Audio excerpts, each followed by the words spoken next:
Hope that all of you are fine. आज हम discuss करेंगे टेंसेस की उर्दू में पहचान। इस मसले को आज बहुत ही इंटरेस्टिंग वे में हम सॉल्व करेंगे, जो कि स्टूडेंट्स के लिए अक्सर होता है कि वो उर्दू में टेंस को नहीं पहचान पाते और उसकी इंग्लिश करते हुए फिर वो मुश्किल में आ जाते हैं और पेपर में ट्रांसलेशन के सवाल पे वो नंबर्स भी लूज़ कर देते हैं। आज की इस वीडियो में हम 12 टेंसेस की अलग अलग पहचान के बजाय सरप्राइजिंगली एक ही फार्मूले में इसको हल करेंगे। इसके बाद कोई भी टेंस हो, आप उसकी उर्दू पहचान आसानी से कर सकते हैं और उसकी ट्रांसलेशन आसानी से कर सकते हैं। ट्रांसलेशन फिर इंग्लिश टू उर्दू हो या उर्दू टू इंग्लिश हो, ये आपके लिए आसान हो जाएगा कि आपको स्पेसिफिकली पता होगा कि ये टेंस कौन सा है और मैंने इसको ट्रांसलेट कैसे करना है। तो आज की इस वीडियो में सबसे पहले हम टेंसेस की इंट्रोडक्शन, इसकी मेन टाइप्स और सब टाइप्स को डिस्कस करेंगे। उसके बाद हम उस फार्मूला की तरफ जाएंगे जिसको यूज़ करते हुए नेक्स्ट हम हर हर टेंस की 12 टेंसेस की अलग अलग से पहचान क्रिएट करेंगे और एग्जाम्पल के साथ उसे समझेंगे भी। लास्ट पे एक्सेप्शनल केस को डिस्कस करेंगे जो इस फार्मूला के अंडर नहीं आता, तो उसको लास्ट पे डिस्कस करेंगे ताकि हमारा पहचान का, उर्दू में पहचान का ये टॉपिक कम्प्लीटली कवर हो जाए। तो चलते हैं अपने टॉपिक की तरफ। टेंसेस की मेन टाइप्स हैं प्रेजेंट, पास्ट और फ्यूचर। प्रेजेंट होता है मौजूदा वक्त जिसमें हम रह रहे होते हैं, जिसमें हम मौजूद हैं, वो होता है प्रेजेंट टेंस, मौजूदा वक्त। पास्ट होता है वो वक्त जो इस मौजूदा वक्त से पहले गुजर चुका हो। प्रेजेंट टेंस मौजूदा वक्त और इससे पहले जो गुजर चुका हो वो क्या होता है, पास्ट, यानी गुजरा हुआ वक्त। और प्रेजेंट के बाद जो आएगा, जिस ज़माने में अभी हम हैं उसके बाद जो आएगा उसे क्या कहते हैं, आने वाला वक्त, यानी future tense. Future tense. Hope that कि इनकी मेन टाइप्स की आपको अच्छे से समझ आ गई होगी। आगे हम इसकी सब टाइप्स को बहुत अच्छे से देखते हैं। इसको आपने ध्यान से देखना है। सबसे पहले सब टाइप, ये 4 टाइप ऑफ टेंसेस, इन तीन टाइप्स जो हमने प्रेजेंट, पास्ट और फ्यूचर पढ़ी है, इन तीनों की आगे 4 टाइप्स हैं। तो इन चारों को हम देखेंगे कि इनमें स्पेसिफिकली होता क्या है। सबसे पहले है इंडेफिनिट। इंडेफिनिट वर्ड का मतलब ही गैर मुअय्यन होता है। इंडेफिनिट का मतलब होता है गैर मुअय्यन, गैर मखसूस, जनरल हो, मतलब कोई भी बात हो, स्पेसिफिक नहीं, जनरल बात हो। वो कोई भी आदत हो सकती है, वो कोई भी आलमी सच्चाई हो सकती है, या कोई भी दोहराया जाने वाला काम हो सकता है। फॉर एग्ज़ाम्पल हम कह लें कि हम रोज़ सुबह सवेरे उठते हैं, तो ये किसी आदत का जिक्र है। अगर हम कहते हैं कि मुसलमान कलमा पढ़ते हैं, तो ये एक आलमी सच्चाई है। या फिर हम ये कह लें कि सूरज जो है वो मशरिक़ से तुलू होता है, मगरिब में गुरूब होता है, तो ये क्या होगा, दोहराया जाने वाला काम। और ये तीनों मिलके इंडेफिनिट टेंस बनाते हैं। उसके बाद सेकंड है कॉन्टीन्यूअस। कॉन्टीन्यूअस में काम जारी होता है। कॉन्टीन्यूअस वर्ड कॉन्टिन्यू से निकलता है और कॉन्टिन्यू का मतलब क्या होता है, जारी होना या करना। और जिस चीज़ में कॉन्टीन्यूटी ज़ाहिर हो रही है, कॉन्टीन्यूटी हो, उसको कहते हैं कॉन्टीन्यूअस। और कॉन्टीन्यूअस में काम जारी होगा, तो हमारे प्रेजेंट या पास्ट या फिर फ्यूचर कॉन्टीन्यूअस में काम के जारी होने को जाहिर किया जाएगा। उसके बाद तीसरी सब टाइप है परफेक्ट। परफेक्ट होता है मुकम्मल, पूरा। जैसा कि हम फॉर एग्ज़ाम्पल यूज़ करते हैं, हज़रत मोहम्मद सल्लल्लाहु अलैहि वसल्लम is the perfect model for humanity, कि नबी करीम सल्लल्लाहु अलैहि वसल्लम इंसानियत के लिए मुकम्मल नमूना है। तो ये परफेक्शन जिसमें ज़ाहिर हो, यानी काम का मुकम्मल होना ज़ाहिर हो, उसे क्या कहते हैं, परफेक्ट टेंस, मुकम्मल टेंस। ठीक है, मुकम्मल काम का किसी ज़माने में ज़ाहिर होना। उसके बाद है perfect continuous. Perfect continuous, perfect continuous में मखसूस मुद्दत का भी ज़िक्र होगा और काम के जारी होने का भी ज़िक्र होगा। अब परफेक्शन हमने पढ़ा कि काम मुकम्मल होना, कॉन्टीन्यूअस हमने पढ़ा कि काम का जारी होना। अब कुछ मुद्दत से है और जारी भी है। अब कुछ मुद्दत से जारी है तो मतलब उसका कुछ हिस्सा मुकम्मल हो चुका है, और वो जो हिस्सा उसका मुकम्मल हो चुका है वो क्या होगा, परफेक्ट। और जो उसका जारी होगा वो होगा कॉन्टीन्यूअस। तो इस तरह परफेक्ट कॉन्टीन्यूअस टेंस बनेगा। अब इसकी होप दैट कि इसकी अच्छे से समझ आ गई होगी कि इंडेफिनेट में कोई भी जनरल बात होती है, कॉन्टिन्यूस में काम जारी होता है, परफेक्ट में काम मुकम्मल होता है और परफेक्ट कॉन्टिन्यूस में किसी मखसूस मुद्दत से काम जारी होता है।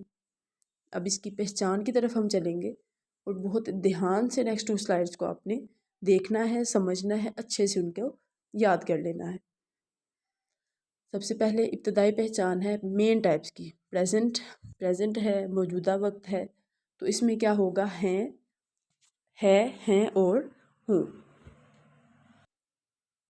हैं और हूँ। मैं खाना खाता हूँ, मैं पानी पी रहा हूँ, हम फुटबॉल खेलते हैं। तो इस तरह से मौजूदा वक्त में जो काम चल रहे हों उनके लास्ट पे क्या आता है, हैं और हूँ। उसके बाद पास्ट है। पास्ट की इब्तदाई पहचान क्या है, था, थी और थे। माजी की पहचान होगी था, थी और थे से। जहाँ पे था, थी, थे हो वो पास्ट टेंस होगा। फॉर एग्जांपल, हम खेलते थे, हम नमाज पढ़ते थे, वो फुटबॉल खेलता था, एटसेट्रा। उसके बाद फ्यूचर टेंस है। फ्यूचर टेंस में इसकी इब्तदाई पहचान क्या होती है, होगा, होगी या फिर होंगे। होगा, होगी या फिर होंगे, यानी आने वाले वक्त में कुछ होगा, होगी या होंगे के साथ उसको जाहिर करते हैं हम। तो इस इब्तदाई पहचान को प्रेजेंट की भी, पास्ट की भी और फ्यूचर की बहुत अच्छे से आपने याद रखनी है। इसी के साथ नेक्स्ट सब टाइप्स की भी इब्तदाई पहचान देखेंगे और फिर इन दोनों को मिला के हम सारी पहचानें क्रिएट करेंगे। प्रेजेंट की, पास्ट की, फ्यूचर की अब तो क्लियर होगी। अब इनकी सब टाइप्स की पहचान को देखते हैं। सब टाइप्स की पहचान, इब्तदाई पहचान इंडेफिनेट है, तो इंडेफिनेट में क्या आएगा, ता, ती और ते। ता, ती और ते। आगे जाके हम क्रिएट करेंगे और इसकी एग्जांपल्स देखेंगे तो आपको क्लियर हो जाएगा कि ता, ती, ते को कैसे इस्तेमाल करना है। उसके बाद है कॉन्टीन्यूस। कॉन्टीन्यूस में रहा, रही और रहे। उसके बाद परफेक्ट है। परफेक्ट में होगा चुका, चुकी, चुके। इसकी 2 पहचानें होती हैं, चुका, चुकी, चुके और अलिफ छोटी है, बड़ी है। अब आगे है परफेक्ट कॉन्टीन्यूस। परफेक्ट कॉन्टीन्यूस की पहचान है रहा, रही, रहे। जैसा कि हमने इसको डिस्कस करते हुए पढ़ा था कि परफेक्ट कॉन्टीन्यूस जो होता है उसमें कुछ मुद्दत से काम जारी होता है, तो रहा, रही, रहे जो है वो काम के जारी होने को जाहिर करेगा और वक्त जो है वो उस मखसूस मुद्दत को जाहिर करेगा। तो होप दैट कि इन सब टाइप्स की पहचान को आपने अच्छे से देख लिया होगा, समझ लिया होगा और अच्छे से याद कर लिया होगा कि इंडेफिनेट होगा तो आएगा ता, ती, ते। कॉन्टीन्यूस होगा तो रहा, रही, रहे। परफेक्ट होगा तो चुका, चुकी, चुके या अलिफ छोटी है, बड़ी है। परफेक्ट कॉन्टीन्यूस होगा तो रहा, रही, रहे प्लस वक्त। अब इनको याद करने के बाद आपने ये फार्मूला जो नेक्स्ट, ये फार्मूला इसको आपने अच्छे से याद कर लेना है। जो हमने मेन टाइप्स की हैं और सब टाइप्स की हैं, उसकी पहचान को हमने पहले सब टाइप की पहचान रखनी है और फिर मेन टाइप की पहचान रखनी है। तो हम ऐसे ही सारे नेक्स्ट 12 टेंसेस जो हैं उनकी पहचानें क्रिएट कर लेंगे। तो ये फार्मूला क्या है, सब टाइप प्लस मेन टाइप की पहचान। तो इसको आपने अच्छे से याद करना है और इसी तरह इसी को यूज़ करते हुए हम नेक्स्ट सारी पहचानें क्रिएट करेंगे।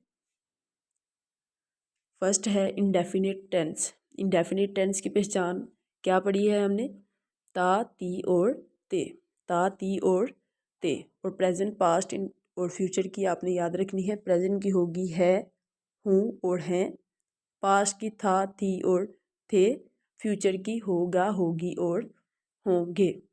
अब इधर प्रेजेंट इंडेफिनिट है, तो फार्मूला के अकॉर्डिंग हम क्या करेंगे, सबसे पहले सब टाइप की और फिर मेन टाइप की पहचान रख देंगे।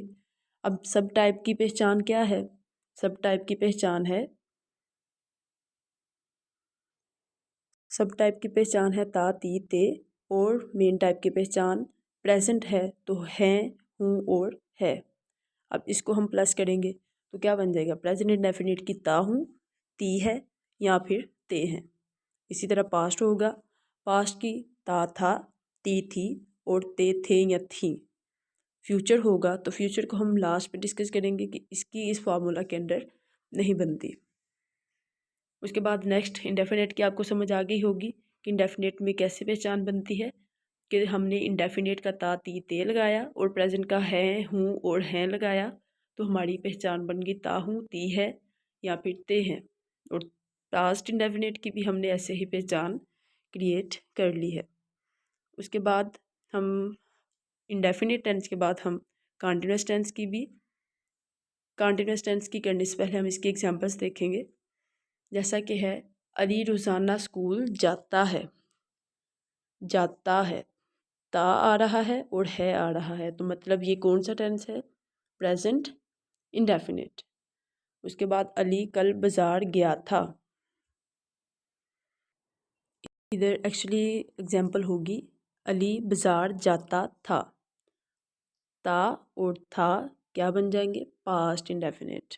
उसके बाद फ्यूचर इंडेफिनिट की, जैसा कि हमने इसको लास्ट पे डिस्कस करना है। अब हम कॉन्टिन्यूस की एग्जांपल देखेंगे, पहचान भी देखेंगे और एग्जांपल भी देखेंगे। इसकी पहचान वैसे ही उसी फार्मूला को यूज़ करते हुए कि मेन टाइप जो है और सब टाइप, पहले हम सब टाइप की पहचान रखेंगे फिर मेन टाइप की। तो कॉन्टिन्यूस की पहचान क्या है? कॉन्टिन्यूस की पहचान है रहा रही रहे, और प्रेजेंट पास्ट और फ्यूचर की इब्तदाई पहचानें लगाते हुए हम इसकी भी पहचान बनाएंगे। तो प्रेजेंट कॉन्टिन्यूस की होगी रहा है, रही है और रहे हैं। कॉन्टिन्यूस पास्ट कॉन्टिन्यूस की होगी रहा था, रही थी और रहे थे या थी। उसके बाद फ्यूचर की क्या होगी? रहा होगा, रही होगी और रहे होंगे। तो इसको आपने ध्यान से देख लेना है। होप दैट कि आपको बहुत इजीली समझ आ रही होगी। एक ही फार्मूला हम यूज़ कर रहे हैं, पहली 2 स्लाइड्स को हमने याद करना है और सारी एग्जांपल्स हम पहचानने हम क्रिएट करेंगे। इसकी भी एग्जांपल्स देखेंगे। और एग्जांपल है अली किताब पढ़ रहा है। रहा है क्या बना रहा है? Present continuous. रहा था, अली कल रात कहानी लिख रहा था, तो ये क्या है? Past, past continuous. अली कल उस वक्त क्रिकेट खेल रहा होगा। रहा होगा फ्यूचर कॉन्टिन्यूस। होप दैट कि कॉन्टिन्यूस टेंस की भी आपको अच्छे से समझ आ गई होगी। अब हम परफेक्ट टेंस को देखेंगे। परफेक्ट टेंस की इब्तदाई पहचान हमने क्या पढ़ी थी? चुका, चुकी, चुके और अलिफ छोटिए बड़िए। चुका, चुकी, चुके और अलिफ छोटिए बड़िए, तो ये पहचाने क्या है? परफेक्ट की। अब प्रेजेंट, पास्ट और फ्यूचर हम इसी के साथ बनाएंगे फार्मूला को यूज़ करते हुए। और प्रेजेंट परफेक्ट की पहचान क्या बनेगी? प्रेजेंट परफेक्ट की पहचान बनेगी चुका है, चुकी है और चुके हैं। चुका है, चुकी है और चुके हैं। उसके बाद अलिफ है, छोटिए है या फिर बड़िए है। हमने इन दोनों को यूज़ करते हुए, ये वाली पहचान भी और ये वाली पहचान भी, इसको दोनों को यूज़ करते हुए इन दोनों की प्रेजेंट परफेक्ट की पहचान बनाई है। आगे चुका था, चुकी थी और चुके थे या थी। उसके बाद अलिफ था भी, अलिफ छोटिए थी और बड़िए थे या थी। आगे फ्यूचर परफेक्ट है, चुका होगा, चुकी होगी, चुके होंगे, या फिर अलिफ होगा, अलिफ होगी, अलिफ होंगे। तो ये आपने ध्यान से देख लेना है कि एक ही फार्मूला को यूज़ करते हुए हम ये सारी पहचानें बना रहे हैं। इसकी भी एग्जांपल देखेंगे। अली अपना सबक याद कर चुका होगा, तो चुका होगा है, कर चुका है सॉरी। अली अपना सबक याद कर चुका है, तो ये क्या कौन सा टेंस है? Present perfect. अली खत लिख चुका था, तो चुका था है, तो ये कौन सा टेंस है? Past perfect. अली शाम तक खाना खा चुका होगा। तो अब हम इसकी एग्जांपल्स देखेंगे। पहले है अली 2 घंटों से किताब पढ़ रहा है। रहा है प्लस वक्त का जिक्र हो रहा है, तो ये कौन सा टेंस है? Present perfect continuous. अब आगे है अली दोपहर से होमवर्क कर रहा था, तो ये क्या है? दोपहर से मुद्दत को जाहिर कर रहा है और रहा था पास्ट कंटिन्यूअस को जाहिर कर रहा है, तो ये बन जाएगा पास्ट परफेक्ट कंटिन्यूअस। उसके बाद अली सुबह से क्रिकेट खेल रहा होगा, सुबह से मुद्दत को जाहिर कर रहा है और रहा होगा फ्यूचर कंटिन्यूस को तो ये बन जाएगा फ्यूचर परफेक्ट कंटिन्यूस। तो होप दैट अभी तक जो भी टेंसेस हमने डिस्कस किए हैं उसकी अच्छे से समझ आ गई होगी। आपने बस एक फार्मूला को याद रखना है और उस फार्मूला को यूज़ करते हुए पहली 2 स्लाइड्स की पहचान को यूज़ करते हुए बनाते जाना है आगे। अब हम लास्ट पे अपना एक्सेप्शनल केस देखेंगे कि जो फार्मूला के अंदर नहीं आई वो कौन सी पहचान है, और वो पहचान है पास्ट इंडेफिनिट की एक पहचान है। पास्ट इंडेफिनिट की भी 2 पहचानें होती हैं, एक तो हम ता के साथ करके आए हैं, लेकिन अलिफ छोटी बड़ी भी आ सकता है, ये आपने याद रखना है। उसके बाद फ्यूचर इंडेफिनिट है, तो होगा, होगी, होंगे हमने पढ़ा था कि फ्यूचर की पहचान होती है, और ता ती ते इंडेफिनिट हो तो साथ हम लगाते हैं। लेकिन फ्यूचर इंडेफिनिट की पहचान इससे हटकर सिर्फ गा गी गे होगी। जैसा कि हम कह सकते हैं वो खाना खाएगी, वो बहुत तेज़ दौड़ेगा। तो इस तरह से हम सिर्फ गा गी गे के साथ फ्यूचर इंडेफिनिट बनाएंगे। इसकी भी एग्जांपल देख लेते हैं। एग्जांपल है अली ने खत लिखा, तो इसके आखिर पे क्या आ रहा है, अलिफ। अब अलिफ है तो ये पास्ट इंडेफिनिट बन रहा है। इसको हम ये भी कह सकते हैं अली खत लिखता था। दूसरी पहचान के साथ भी यही जुमला कर सकते हैं और इस पहचान के साथ भी हम इसको कर सकते हैं। तो पास्ट इंडेफिनिट 2 तरह से होता है। दूसरी पहचान हमने डिस्कस कर ली। अब है फ्यूचर इंडेफिनिट। तो फ्यूचर इंडेफिनिट में गा आएगा लास्ट में, जैसा कि लिखा हुआ है अली कल नया कपड़ा खरीदेगा। तो ये क्या है, गा के साथ फ्यूचर इंडेफिनिट। होप दैट आपको अच्छे से पहचान, उर्दू पहचान, टेंसेस की समझ आ गई होगी। हमेशा क्रिटिकल रह के सोचा करें, चीज़ें बहुत आसान होती हैं अगर आप उनको आपस में जोड़ के याद करते हैं। अलग अलग याद करेंगे तो आपको बहुत मुश्किल होगी और वो चीज़ें भूल भी जाएंगी। उनको पुख्ता करने का सिर्फ एक ही तरीका है कि आप उनको यूनाइट करें, उनका क्रक्स देखें कि चीज़ें मिल कहाँ पे रही हैं और उनको हमने कैसे इजीली स्मार्ट बन के याद करना है।